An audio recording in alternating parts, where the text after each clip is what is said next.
This week, Australian fighter jets began dropping bombs on Islamic State targets in Syria. It is an extremely precarious and highly dangerous air war, which our crews have been fighting in neighbouring Iraq for the past 12 months. Right now, we have 400 Australian men and women posted in the Middle East, part of an international coalition fighting ISIS from the air. None of them have spoken publicly until tonight. For the first time, the Royal Australian Air Force has granted access to our fighter jet crews, mid-air refuelling teams, and communications experts from top-secret surveillance planes.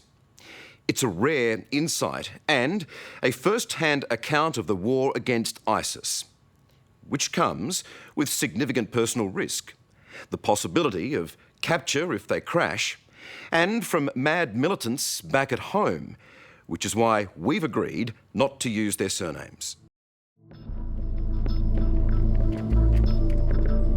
Another blistering sunrise in the Middle East. The 400 Australians assigned to the air war over Iraq and Syria know the day ahead will be red hot, like their mission. It's a huge responsibility for some very young men and women.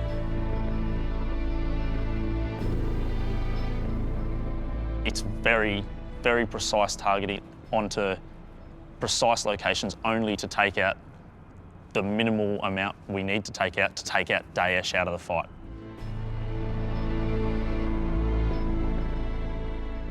Every time that we drop a bomb, it's gone exactly where we wanted it to go.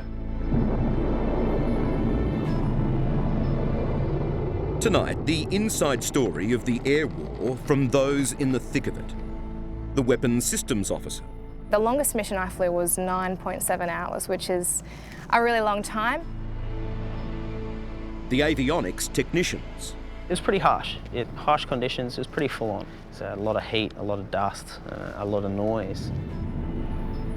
The spies in the sky. We're the eyes and ears of the battle space out there. You know, you're talking sometimes in the hundreds of aircraft, airborne at a time. And a first for the RAAF. The crosshairs are flashing. Cockpit videos from Australian FA-18 Hornet jets, never seen publicly until tonight. This building has been housing a collection of, or a group of Daesh fighters. Okay, let's have a look what happens.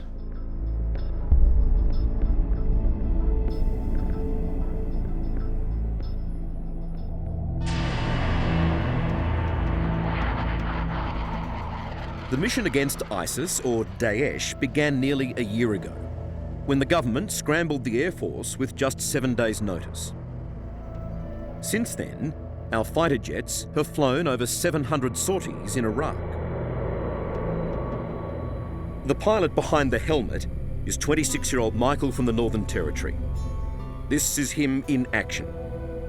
He's just returned from a 4-month tour. It's for us. At Williamtown Base near Newcastle last week, we joined him on a mock-up bombing raid identical to those he's flown. Williamtown's kind of down here somewhere. We're going to go up to Bulahdelah, which is about 27 miles to the north of Williamtown there. Sorry. Just want to make sure they're not twisted. For me, this will be a first. A small taste of the action that young pilots dream of. But it must be terrifying to imagine flying over a brutal enemy so far from home. When you head out on these missions in Iraq, what's going through your mind? So you're focused on what you've just briefed, what you've just planned to do. You're thinking about what the mission is going to look like, what it's going to unfold. You're a bit nervous as well while you're going out there, especially on your first couple of missions. I mean, by and now, probably a little bit excited as well, I'd say.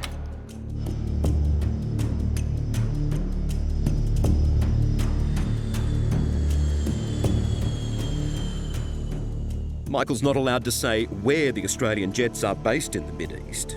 It's classified. But he can say it's a friendly Arab country, a long way from the fight. It's about a 1,000-mile transit to Iraq for us. So in our context, you're talking about flying from Melbourne to Darwin. Yeah, essentially, yep. It's a lot of ground to cover. It's a lot of ground to cover to get to the fight to start off with, yeah. And then we've got anywhere between 3 and 4 hours on station where we're actually doing the job before then we do that same transit home again. And here we go. Whoa, good grief. In Williamtown, the flight begins with a face-flattening ascent.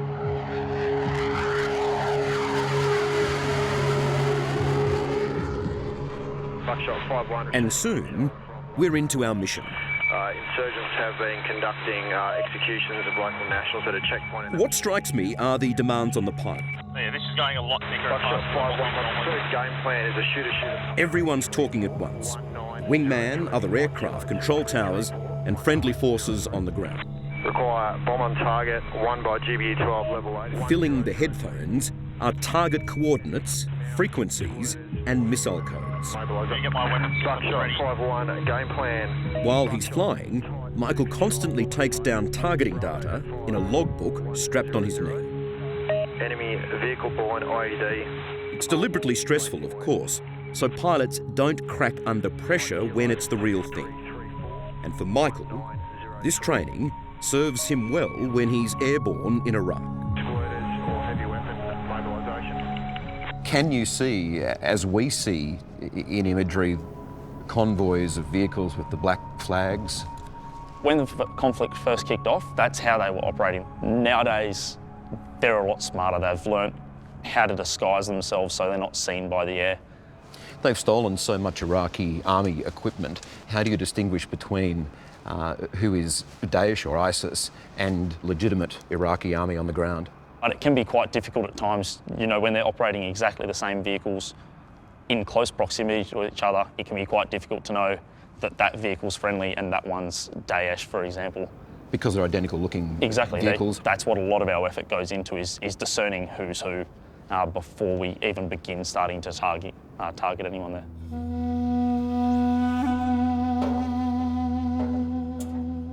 In some jets, targeting is done by weapons systems officers, or WISOs, like 26-year-old Jasmine, who sits in the back seat.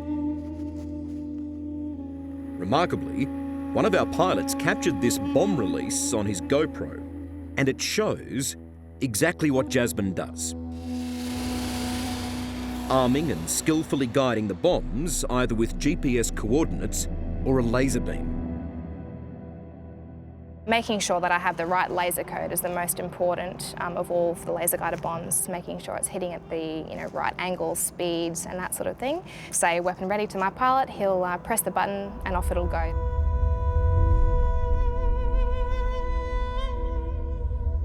He'll release the weapon and it'll come off and it'll start guiding to the target. In the end game, I'm firing my laser in the back seat onto the target, and the laser-guided bomb is essentially finding the laser and guiding itself down using that laser beam.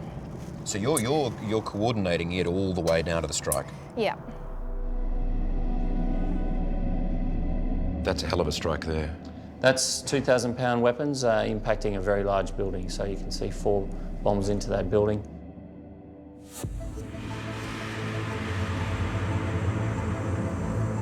Coalition commanders, including Australian officer, Group Captain Glenn, watch every attack from a command centre.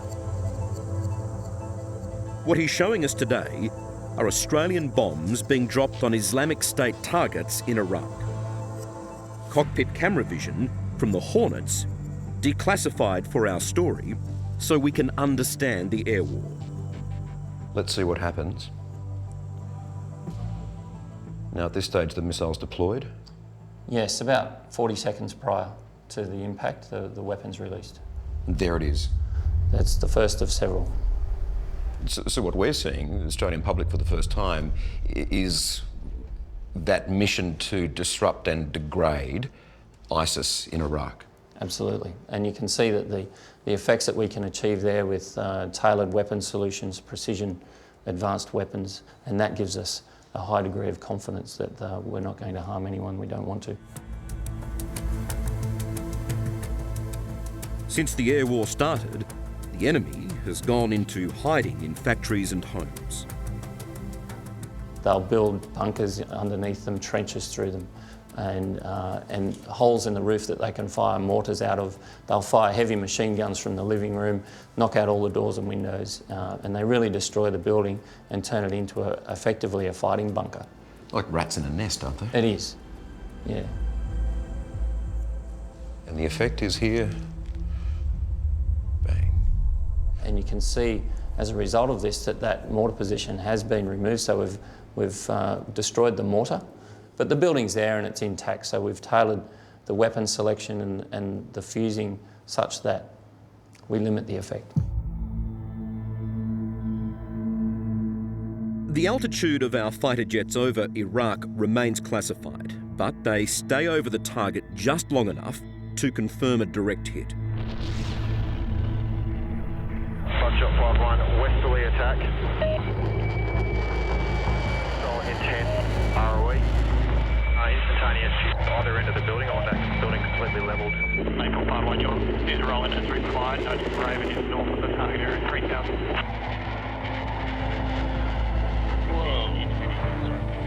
Then, as I experienced, the crews manoeuvre their jets at body-crushing G-force speeds to fly clear of danger.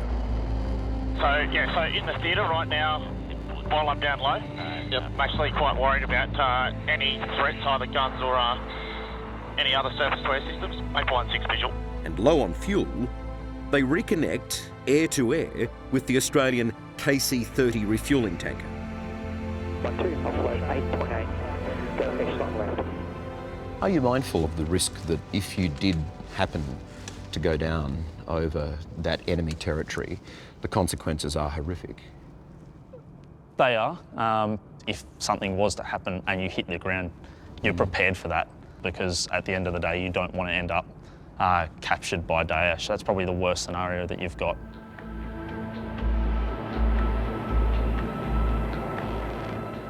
We have a very robust system to get them back. Early in the war, a Jordanian pilot was shot down accidentally by his own wingman.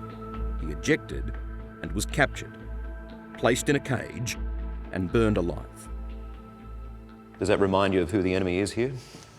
Well, I mean, it makes it very clear that the people that we're fighting here, it's a legitimate operation. We can't accept, and we're not accepting this sort of behaviour.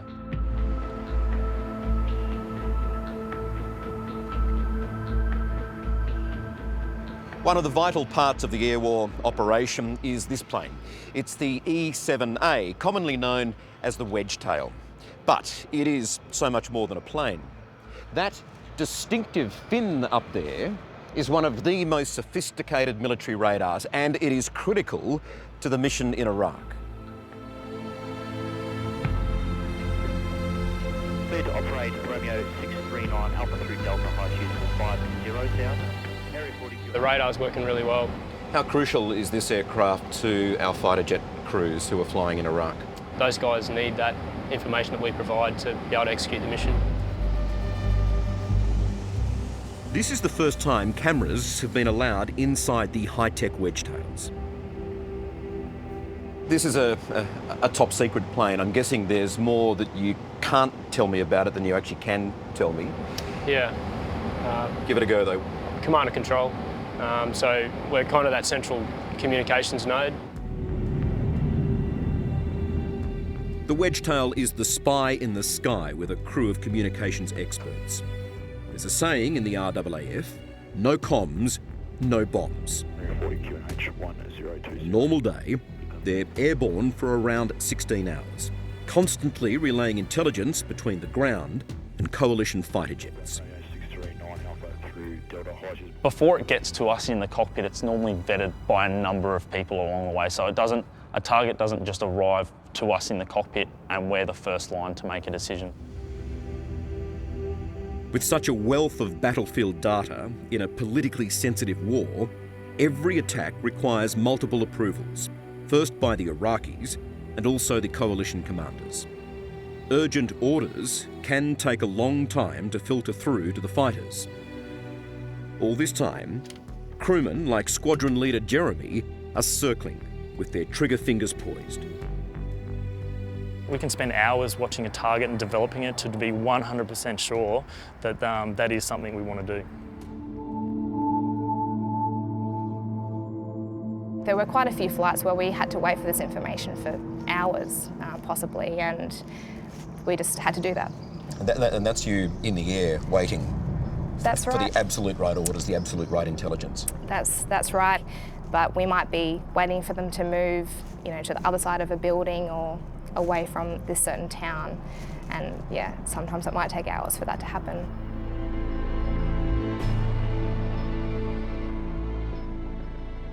It probably leads to what I'd term a degree of micromanagement of the air war. But that's the political strategic objective that the United States has set from that point of view. Air Marshal Jeff Brown was the Chief of the Air Force when the campaign began. He retired last month. We're over Iraq at the moment. The Chief says the expanded operation in Syria, which began this week, is allowing much more deliberate targeting. So if you did more deliberate targeting, and examples of that are going against IED factories, ISIL training, the supply routes that they've got into Iraq, I actually think that that's a better use of the air war in many respects. And now that we're flying into Syria, you believe that will happen? Yes, it actually gives us that opportunity to hit those more strategic targets.